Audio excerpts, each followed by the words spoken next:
So you are listening to the Obsession podcast with me, Lisa Riley, and me, Lisa Goodwin-Allen. What more do you want in life? Two Lisas. We just need Mona in the middle, then we've got Mona Lisa. All three of us. Amazing.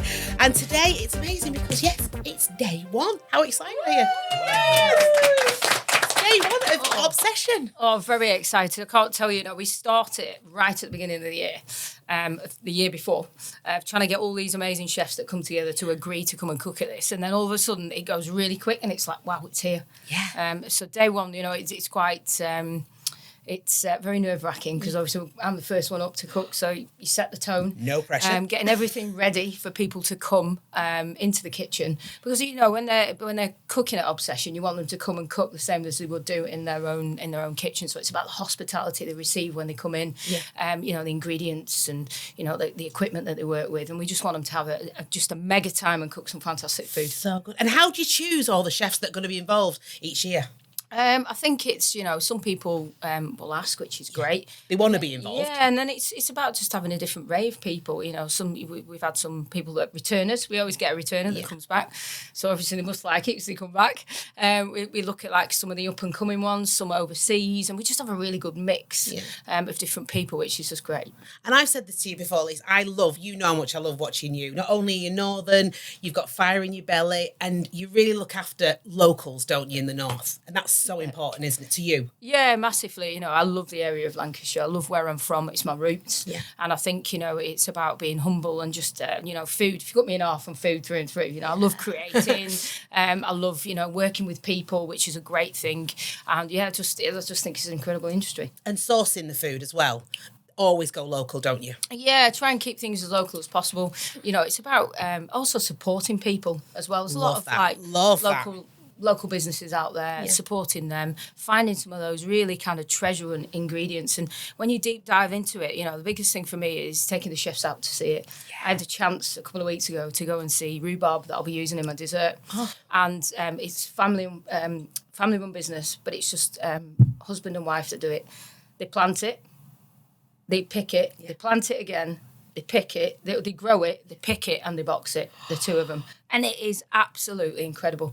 And you're kind of in awe, you're like, you stand back and you think, wow, look what you've produced and how hard work they put into it. So, being able to help them, represent them and create amazing dishes, it's brilliant. And then put your hard work in the mix. Yeah, and it gets on everyone's plate and everyone's there we go, that amalgamation. And talking of amalgamation, obviously, both of us, Lancashire, very proud.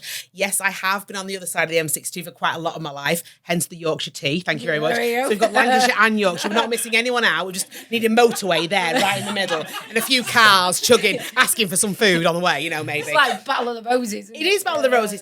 But with chefing and cookery, I don't think you can have that because there's so much on offer, isn't there, all over our country? Oh, yeah. I mean, you've got, I think we do tip our toes over to the other side because Yorkshire's got some amazing ingredients, but equally, down south as well. Yeah. Amazing ingredients, amazing restaurants and stuff like that. As a country, the restaurants and the hospitality is just growing all the time, of restaurants opening and creating some amazing experiences for people to dine at. And talking of travelling around, I've done a bit of travelling recently. You might know I might have gone to Australia. Really? Yes. Did you? Might have been in the jungle. Yes. Oh. So, Chef Lisa. Right. How do you boil a crocodile foot? Oh, jeez. Por favor. Por favor. How would you cook a crocodile foot? And do you keep the skin on? Oh, but interesting. I think you'd have to do it for a little bit of time. Have to sit in that pot for a while. Poor Jack Because Osborne. Otherwise it's going to be tough as old boots. Well, I didn't eat it. So at 19, I stopped eating meat. My dad, can you imagine, born and bred berry, and I've never eaten black pudding. Can you imagine how much my dad can't stand me? I know. I mean, exactly. Now the secrets are coming out. Berry black pudding. So, I'd stopped eating meat at 19, and then the past 7 years, I've become a pescatarian. So going in the jungle, I had a lot of, supplements. So me and Martin Kemp, we were the peskies of the camp. Right. But poor Jack Osborne, oh my God, bless him. I mean, it was all on him, but specifically the depression hitting with the crocodile foot because they boiled it, they fried it, did they peel the skin off? It still had the 3 pincers like this. Wow. I mean, there was a manicure needed doing. No. And basically, so that was my question. What happens after that? If you can't cook it and prepare it and it's not edible, you just don't eat. It was game over on that one. Yeah, it was a bundle of rice and more rice. Sounds delicious. I never want to see a bean again as long as I draw breath. And people say, yeah, and they're very passionate, the Australians, about the beans. The variety, you'll know this, the variety of beans. I was like, well, they couldn't have been the more pasty. It was like, I did that on camera. It was like, you couldn't chew them. You kind of internally lick them. Yeah. So please bring beans back and make them trendy.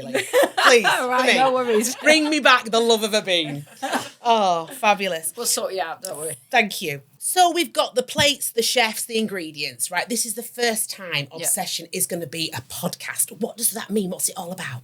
Well, we wanted to do something a little bit different. We always look about how we can improve Obsession, and a podcast we thought, is really great to get into under the skin of the chefs, to find out why they've created things, what their favourite things are, have a little bit of fun, and and push it further to a wider audience so they can actually see the insides of how Obsession is put together and what the chefs do. Absolutely. And if anyone's literally lived under a rock for 25 years, we all know how important Obsession is, and of course how important podcasts are. Me, myself, I love a podcast. Even though I do work in television, I do steer towards a podcast. I love it. Yeah, when I'm winding down after I've been learning lines. So this is textbook for me. I'm overjoyed. And I love, as you know, the creativity of food. I never miss, when you're doing, Great British Menu, it's like my go-to television show. So all that together is like music to my ears. It's great. Yeah, no, it's really good. And I think, podcasts, like you said, are just becoming more and more popular, aren't they? And we want to listen and see the relationship you chefs have together. You do wind each other up. You're like me and Angry Ginge. Like literally, all that kind of, come on, we'll keep poking all the time. And I like that. That's important. That's it. Don't poke the bear. Never, ever, or they will growl.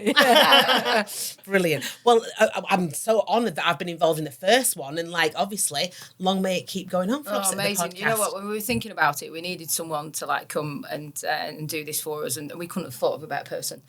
Someone that is, from Lancashire, what you've done and, how you've grown in your industry is just remarkable. Thank you. And I think more and more you see hard work, determination goes in any industry, and, and I think you're absolutely fantastic. So thank you. Back at you, Lise. Oh. So I know the answer to this, Lisa, but for everyone that might not and our new listeners, what is Obsession all about and why is it so important for you? What is it all about? Well, Obsession is a food festival that actually has been running for 26 years. So Obsession 26, which we can see behind us. And it's something that Nigel, Howarth and Craig, they set up 26 years ago. And it's about bringing some incredible chefs together through hospitality, food and wine.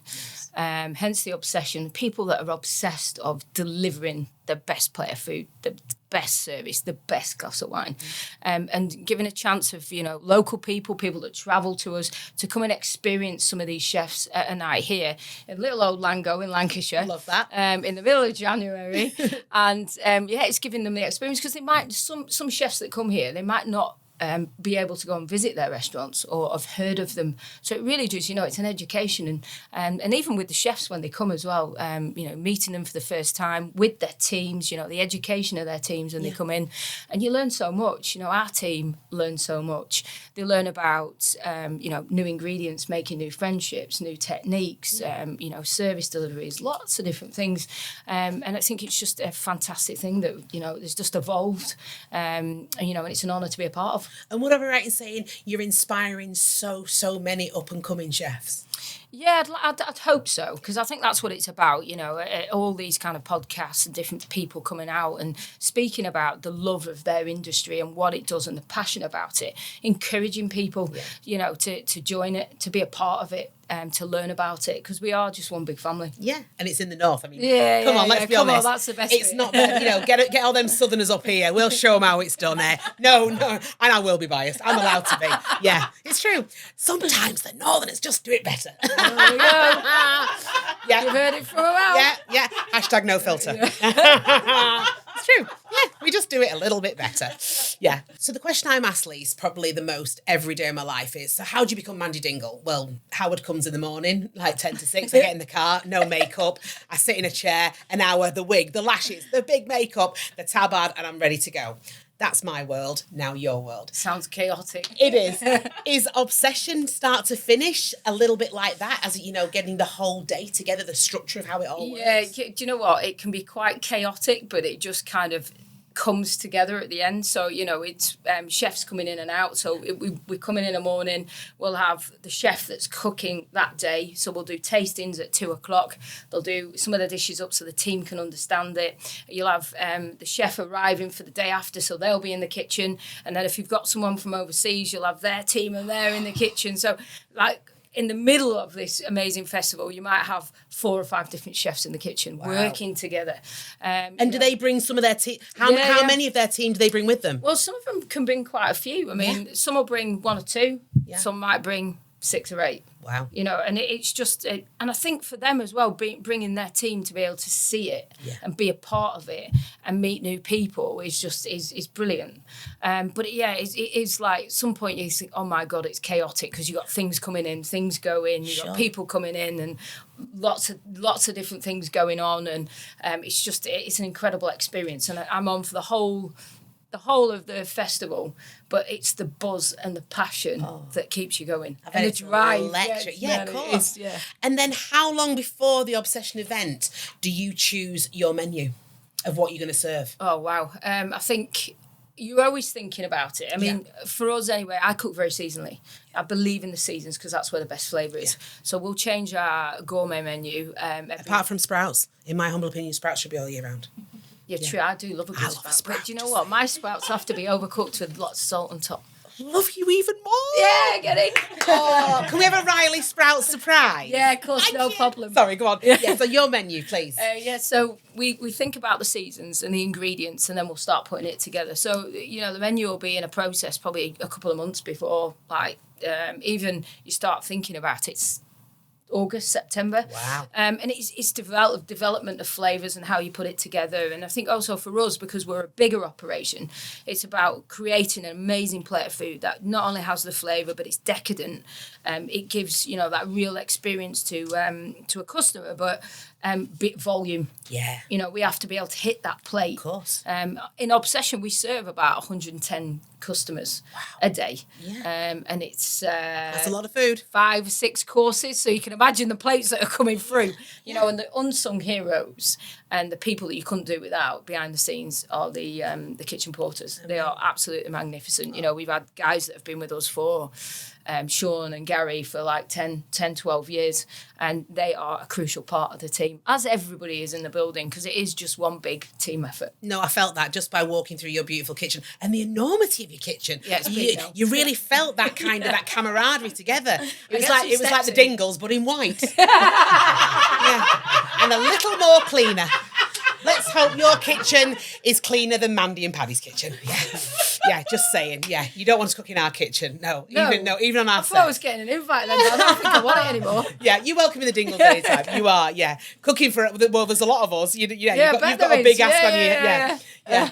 But that's amazing. And then, so obviously you've got the food. Then what about the drinks that complement all the dishes? Yeah, so we do a wine flight that is paired with it. And Craig Bancroft, Magdalena and Francesca will, with Julian from the White Wine, they'll get the menus and they like to be different. So they'll never serve the same wine. So they're always like trying to pair the dishes with what they think. And then on the day that the chef cooks at 2:00, we do a tasting of 2 plates of food. And that's for 2 reasons. So basically, one is so we can get photography of it. The second one is that we can make a booklet for each chef and the front of house, so they get the picture, the detail, so we can serve it the same way that they will do. Identical. Yeah. And then we will taste. They'll taste the wine with the food, and if it's not right and we don't think it goes, we have Julian that steps it up from Skipton and comes flying down that A59 with some new wine. Wow. So it's he's the man who can. Yeah. Big it up for Julian. Amazing. That's great. And then we touched on it a bit before, but like the competitive side, is there a structure where the chefs go in the order, or is there's no kind of like backstory to where you're placing everybody? No, I mean, it's all hands on deck. Yes, it's all. So basically, when a chef, they'll choose a date that they can do. Yeah. And then it's all. They just produce a menu. And ironically, when you look at the menus, it's quite crazy really, because there's an ingredient that's always repeated quite a lot through the menus, and it's not that we all talk. No. It's all that. Oh wow, Last year I think it was venison was used a lot, and I think pears were used a lot, and then scallops. scallops. Yeah. Oh, I love a scallop. Yeah. They were used a lot. In pea puree. Pea puree. With sprouts on the top. Everything. Just get, you know me well. Give me a sprout and a brew. We're sisters now, you know? Sprout and a brew and she's happy. You know, I'm no diva. Just a sprout and a brew. There you go. There we go. Has there ever been a time where the crates of wine didn't make it to the table, that they went down the chef's neck? I think so. We invite the chefs to kind of eat the night before, so they experience. So the night before they cook, they'll come, they'll do the preparation, and then they get to enjoy the experience. And I must say, a couple of times that bar has been hammered. Yeah. So a bit hazy when they come in. Yes. But nothing that a good bacon sandwich doesn't do, and a few cups of coffee. Yeah. And we're off again. So, absolutely. Yeah, I've done some food events down in Birmingham with you chefs, and yes, yeah. Well, there's not a lot of Evian flowing. Can we just say that? Yeah. Evian's not really on the menu. It's more San Pellegrino. San Pellegrino. Yeah. So what's that? We work hard, we play hard. Yeah, good for you. Yeah, and the hours you do as well. Yeah. And what's the funniest memories you've had over your years? There must have been so many moments like comedy value in the kitchen. There's loads. We had David Thompson from Norm when he had Norm, incredible guy that does Thai food. Yeah. And we're all the chefs in the kitchen said, come round and we'll teach you about some of the ingredients, because they use all these like different chilies and spices and stuff. Super hot. Oh, yeah. Yeah. So he stands them all there and he says to them, right, okay, so you're going to, this is what this is, and then would like you to try it. Is it hot? No, it's not hot. Take a bite of it. Next minute, running off, you know, getting yogurt, milk. Yeah. Oh, yeah. So, but the experience of them teaching them and the tuitions is magical. Nice, really brilliant. Magical. And then, has there any been times for you personally, like when you've been in the kitchen where it has gone pear-shaped, literally, and gone wrong? I imagine you are a perfectionist. I've seen. Yeah, I think because of all the bits and the kind of barriers that we put in place of all the tastings and stuff like that, everything's gone pretty much to tea, if we could say. But it's, I'm trying to think if there's any. It's got me thinking now. I think you always just solve it. That's the thing. Yeah. You keep the ship sailing smooth. Yeah. Do you know what one of those animals is? It's a swan. Oh, yeah. So I'm gliding on top, but underneath I'm absolutely paddling. Fred Flintstone's feet. Yeah, of course. Burning at the end of it. Yeah. That's the fire behind that. Yeah, but that's the leader. That's why you've got to be that to keep that, you know. Oh, the fun. You know, I remember Paul Cunningham one year, and he came and he said, turn all the lights off. Just comes up and he's got all these pots and pans and banging them and stuff like that. Brilliant. And, people running in and out with grating truffle on the plates and the smell and the aroma. And, it's incredible. And do people have to book so far in advance to be the actual customers for this? Well, we don't book too far in advance. So we'll get everything going. Everything goes out on the market, and then it's round about end of October, November, when we send it out through a poll, so everyone kind of votes for the top three, and then we do it that way. So we find that it makes it really fair, and the brilliant thing is that all those people out there that support us are buying tickets and coming, so we can keep this festival, this amazing festival going. Yeah, it's brilliant. Well, they're your audience. They obviously want to be involved. It's wonderful. Yeah, no, it's incredible, and the people that come back as well. There's all those the Godfathers, and then that have come back and done it so many times over. I mean, Angela Hortney. Oh, of course. Yeah. Lovely Anne. She's come back. She's just brilliant. Just walks in. Where do you want me? Oh. It's like home from home for her. Yeah. Best one was actually when I was in the kitchen. She texted me, which she won't mind me saying anyway. Yeah, no. What train station is it? It's a gal that used to get off at Prestonhenge. Okay, and I'll have a car waiting for you. Yeah. So off she books her tickets and off she comes, and she rings me. Lisa, where's the car? What's the name? It should be there with a name on there. No, he's not there. So just have a look round you and see the sign. She said, it says Liverpool. I said, well, you're Oh, the wrong one. bless her. Oh, wrong train. Brilliant. Yeah. I absolutely love her. You love her life. Love her for that. Yeah. And then with that, obviously the younger chefs that are coming up, are they nervous around you? Because you're part of the furniture now. You know what I mean? You're the kingpin, let's be honest. Are they you are. I don't need to blow smoke where I can. It's true.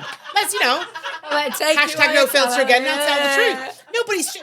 You are. Do you know what I mean? Yeah. You're like an Oscar winner for us actors growing up. It's true. Oh, wait, I've got myself an Oscar tonight.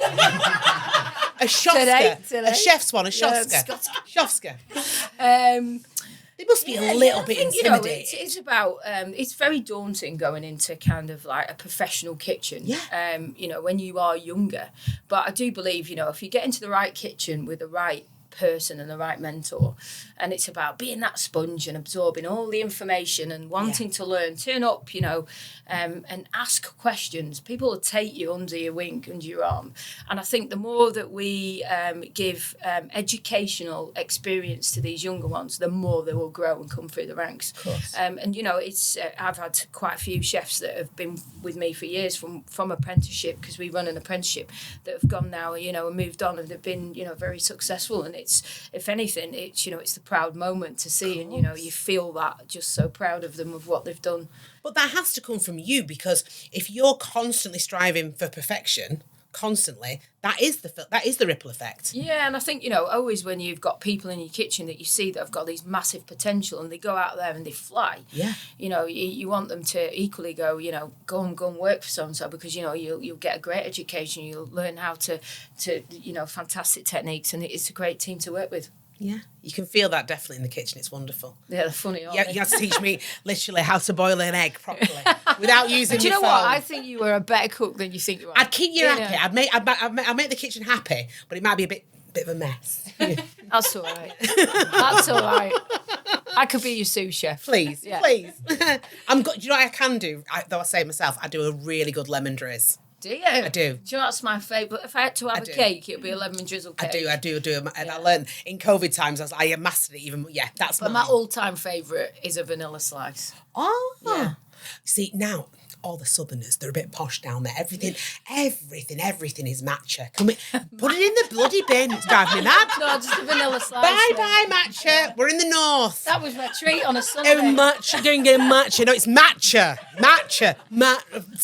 No, we don't do none of that malarkey up here. Whatever, none of that on Lisa's menu.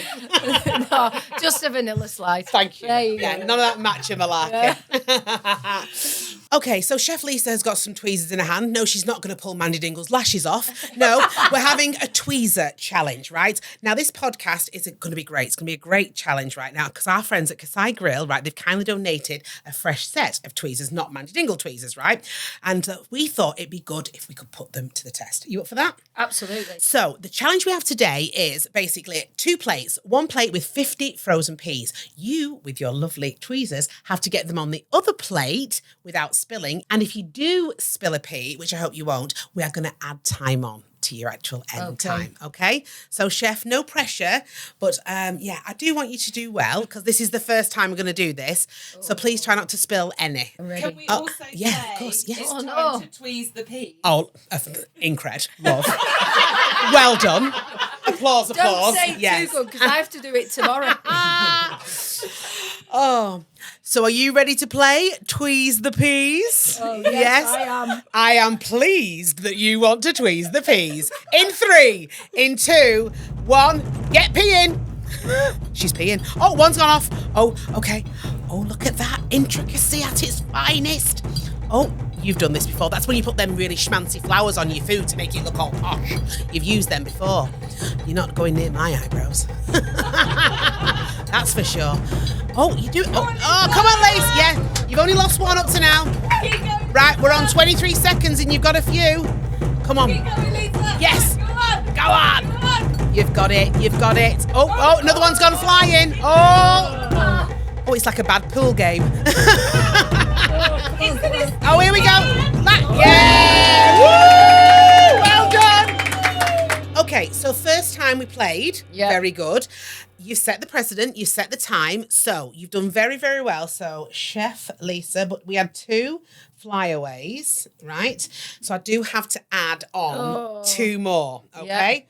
Yeah. Look at me. I went to acting school. I didn't do mathematics. What's that? I mean, come on. It's all right then, just a little bit less. What's that plus 2? Okay, I've got it. Right. So you got 40 seconds. I think that was really quick. It's not bad. And you're doing it for the north, yeah. Right? So I'm going to put you there. I think there's some... Who's that? I said some before strong lads coming. But you've done well. That's 40 That's seconds. all right. I'll good. take that. Yeah. Take that. Yeah, brilliant. You've pleased the peas. Thanks. How how many peepons can we have? Because we're happy people. Oh my gosh, this could go on forever. So you've gone with 40 seconds because you had 2 flyaways. But you've got David Taylor tomorrow. Is he going to beat you, or are you going to be higher than him? Don't know. No? I think we'll know when we start getting into it a little bit more throughout the week, but I will keep you updated. Please, I want to know. Yeah. I think you've done well there. I did all right, but I know there's going to be some stormers in there that I'll really like. Yeah. And maybe make the peas colder because I think they'll fly more. Just, I'm a dingle. We'll do it the dodgy way. Anyway, we can dodge it. We will do. Yeah, to win. And you're not dressed, Chef Lisa. I mean, you look gorgeous. We're loving the denim, the double denim, brilliant. Bewitched, amazing. But can't really be cooking. Blame it on the weatherman. No, you've got to cook for tomorrow. I thought I looked trendy. You do. You look amazing. Thanks. You do. But when you're in the kitchen, you're going to need your whites on. That's it. Yeah. Yes. Yeah. Your shiny whites. Oh, there's a jacket. Oh, you've got your name on it and everything. Can I have a chef's one with my name? See, Marlon doesn't even have... Marlon in the Dingles doesn't even have his name on it. Does he not? No. We need to sort him one out then. That's a really good one. Oh, I'd love a Lisa Riley kitchen with a little... I'm sure we can make that happen. Oh, that's gorgeous. So I'm passing you good luck, right? Because I know you're going to do terrifically well. Thank you. It's going to be amazing. And I just can't wait to see how the week goes on. And how it happens. It's brilliant. It's going to be great. It's cool. These jackets are amazing. Yeah. The font is, one of our sponsors. Yes. They've been incredible helpful, and the jackets are just brilliant. I love wearing them. Supporting you all the way. And they're really comfy. They are very comfy.